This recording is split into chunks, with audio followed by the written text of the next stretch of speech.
Hi guys. Happy Monday. Say happy Monday, Charlotte. Happy Monday. Okay. We are on page 148 and this is Jack telling his story. Remember he went sledding and found a sled on the way. And they got a snow day before Thanksgiving.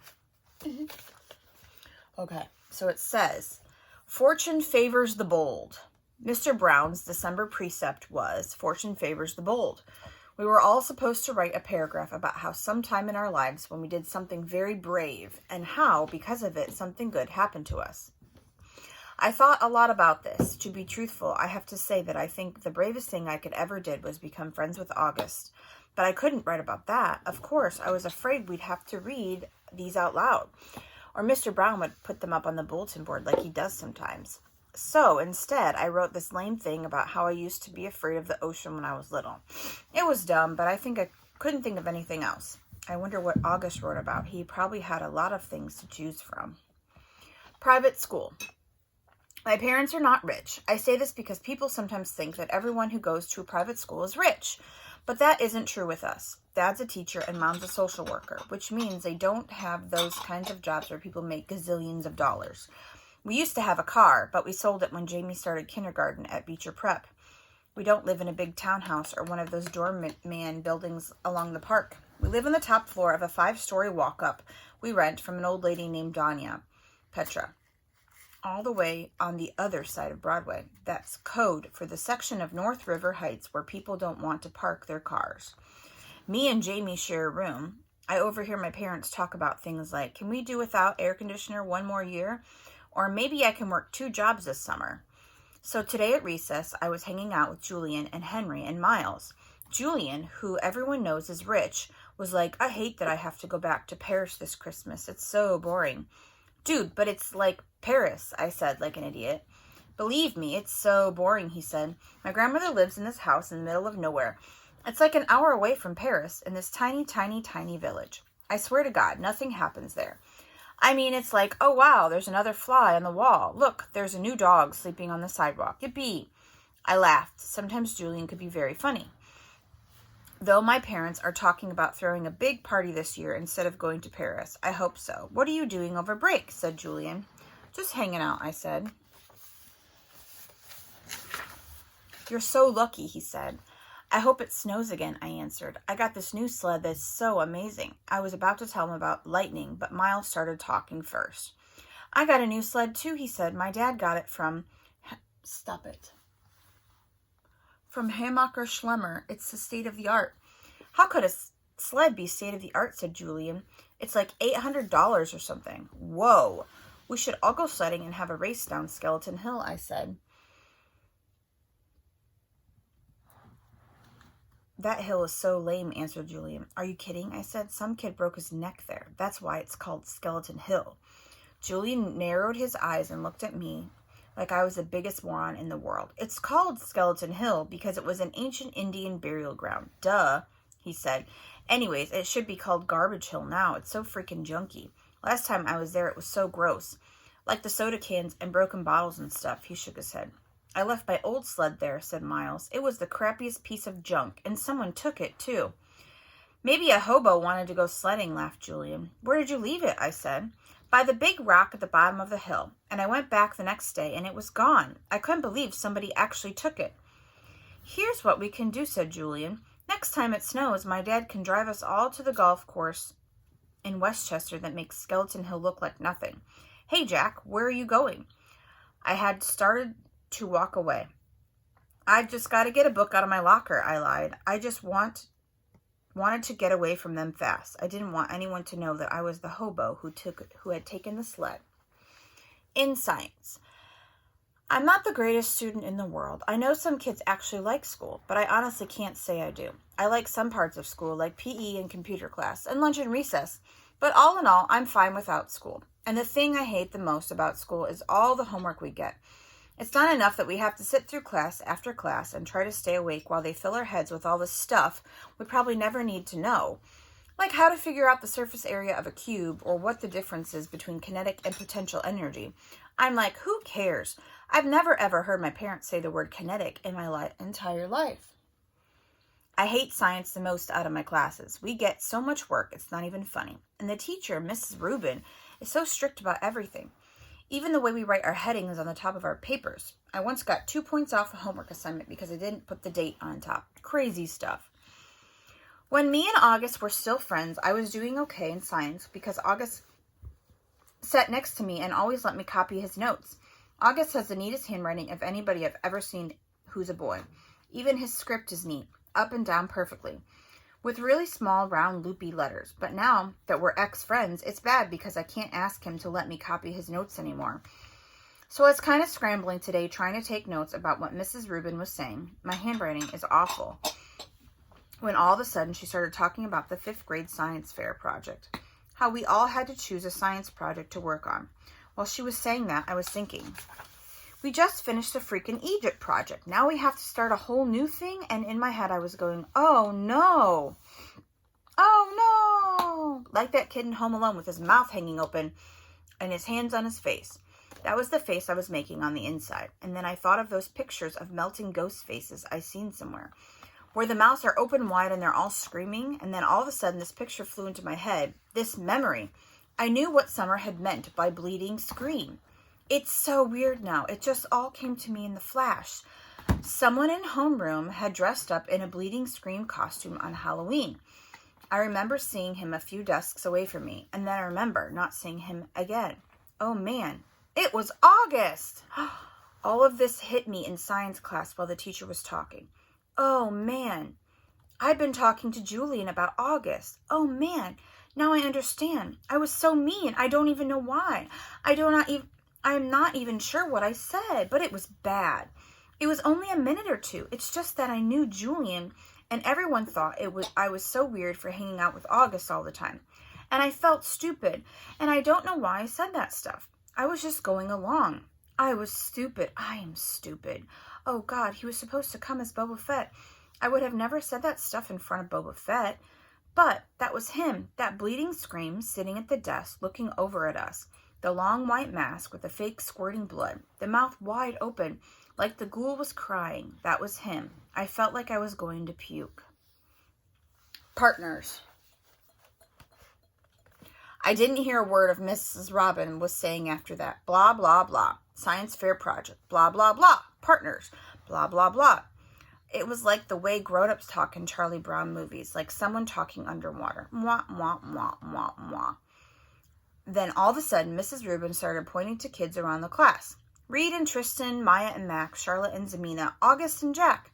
She pointed to us when we said this. Miles and Amos, Julian and Henry, Savannah and... I didn't hear the rest. I said. The bell rang. So don't forget to get together with your partner to choose a project from the list, guys, said Mrs. Rubin as everyone started taking off. I looked up at August, but he had already put his backpack on and was practically out the door. I must have had a stupid look on my face because Julian came over and said, "Looks like you and your best bud are partners." He was smirking when he said this. I hated him so much right then. "Hello, Earth to Jack Will," he said when I didn't answer him. "Shut up, Julian." I was putting my loose leaf binder away in my backpack and just wanted him to go away from me. "You must be so bummed you got stuck with him," he said. "You should tell Miss Rubin you want to switch partners. I bet she'd let you." "No, she wouldn't," I said. "Ask her." "No, I don't want to." "Mrs. Rubin," Julian said, turning around and raising his hand at the same time. Mrs. Rubin was erasing the chalkboard at the front of the room. She turned when she heard her name. "No, Julian," I screamed. "What is it, boys?" she said impatiently. "Could we switch partners if we want to?" said Julian, looking very innocent. "Me and Jack had this science fair project idea. We wanted to work on it together." "Well, I guess we could arrange that," she started to say. "No, it's okay, Mrs. Rubin," I said quickly, heading out the door. "Bye."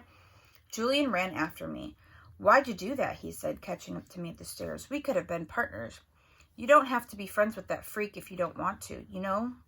And that's when I punched him right in the mouth. He punched Julian. He punched Julian? Yeah. Whoa. Detention. Some things you just can't explain. You don't even try. You don't know where to start. All of your sentences would jumble up like a giant knot if you opened your mouth. Any word you use would come out wrong. Jack, this is very, very serious, Mr. Tushman was saying. I was in his office, sitting on a chair across from his desk and looking at the picture of a pumpkin on the wall behind him. Kids get expelled for this kind of thing, Jack. I know you're a good kid and I don't want this to happen, but you have to explain yourself. This is so not like you, Jack, said Mom. She had come from work as soon as they called her. I could tell she was going back and forth between really mad and really surprised. I thought you and Julian's were friends, said Mr. Tushman. We're not friends, I said. My arms were crossed in front of me. But to punch someone in the mouth, Jack, said Mom, raising her voice. I mean, what were you thinking? She looked at Mr. Tushman. Honestly, it's never hit anyone before. Honestly, he's never hit anyone before. He's just not like that. Julian's mouth was bleeding, Jack, said Mr. Tushman. You knocked out a tooth. Did you know that? It was just a baby tooth, I said. Jack, said Mom, shaking her head. That's what Nurse Molly said. You're missing the point, Mom yelled. I just want to know why, said Mr. Tushman, raising his shoulders. It just makes everything worse. It'll just make everything worse. I sighed. Just tell me, Jack. I shrugged, but it didn't say anything. I just couldn't. If I told them that Julian called August a freak, then he'd go talk to Julian about it, and then Julie would tell how I had bad-mouthed August too, and everyone would find out about it. Jack, said Mom. I started to cry. I'm sorry. Mr. Tushman raised his eyebrows and nodded, but he didn't say anything. Instead, he kind of blew into his hands, like you know when your hands are cold. Jack, he said, I don't really know what to say here. I mean, you punched a kid. We have rules about that kind of thing, you know, an automatic expulsion. And you're not even trying to explain yourself. I was crying a lot now, and the second Mom put her arms around me, I started to bawl. Let's, said Mr. Tushman, taking his glasses off to clean them. Let's do this, Jack. We're out for winter break as of next week anyways. How about you stay home for the rest of this week, and then after winter break, you'll come back and everything will be fresh and brand new. Clean slate, so to speak. Am I being suspended? I sniffled. Well, he said, shrugging. Yes, technically, yes, but it's only for a couple of days, and I'll tell you what. While you're home, you can take the time to think about what's happened. And if you want to write me a letter explaining what happened, and a letter to Julian apologizing, then we won't even put any of this in your permanent record, okay? You go home and talk about it with your mom and dad, and maybe in the morning you'll figure it all out a bit more. That sounds like a good plan, Mr. Tushman, said Mom, nodding. Thank you. Everything is going to be okay, Mr. Tushman said, walking over to the door, which was closed. I know you're a nice kid, Jack, and I know that sometimes even nice kids do dumb things, right? He opened the door. Thank you for being so understanding, said Mom, shaking his head at the door. No problem. He leaned over and told something quietly that I couldn't hear. I know, thank you, said Mom, nodding. So, kiddo, he said to me, putting his hands on my shoulders. Think about what you've done, okay? And have a great holiday. Happy Kwanzaa, Merry Christmas, Happy Hanukkah. I wiped my nose with the sleeve and started walking out the door. Say thank you to Mr. Tushman, said Mom, tapping my shoulders. I stopped and turned around, but I couldn't look at him. Thank you, Mr. Tushman, I said. Bye, Jack, he answered. Then I walked out the door. Season's greetings.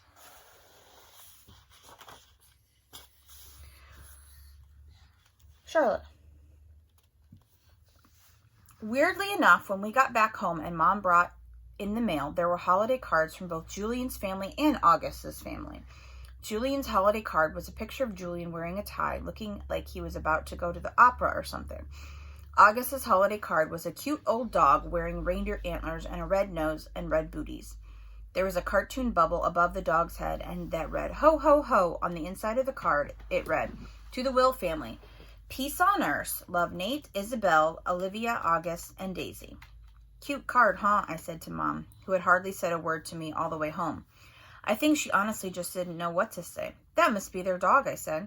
Do you want to tell me what's going on inside your head, Jack? She answered me seriously. I bet you they put a picture of their dog on the card every year, I said. She took the card from my hands and looked at the picture carefully. Then she raised her eyebrows and her shoulders and gave me the back of the card. We're very lucky, Jack. There's so much we take for granted. I know, I said.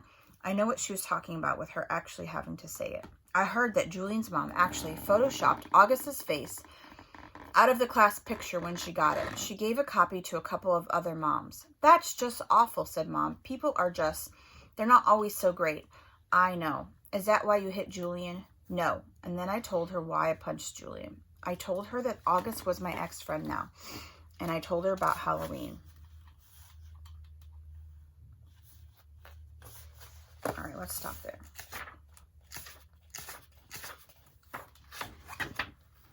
All right, question number 1.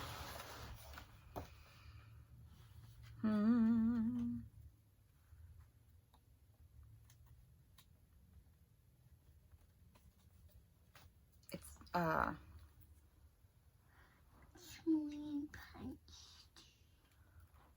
Julian did punch Will. Will punched Julian, but that's another question. Number 1, Jack, not Will, Jack, I mean. Jack's parents, are they rich or are they, okay, you know, so-so, or poor? They're not rich. They're not rich, you're right. Number 2. Just like Richie Rich. Oh, he's not like Richie Rich, Charlotte. Oh, yeah. If they were rich, then they would kind of be like Richie Rich parents. Mm-hmm. All right, number 2.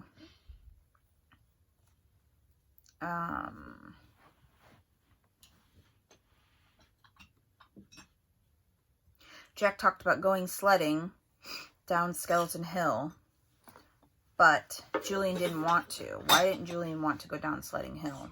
That's number 2. Number 3,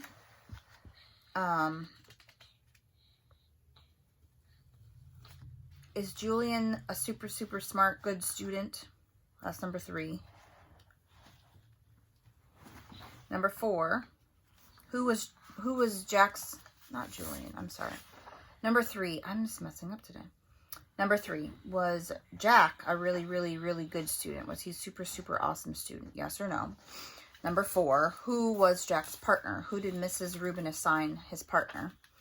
And number 5, what did Jack do to Julian? All right, see you guys tomorrow.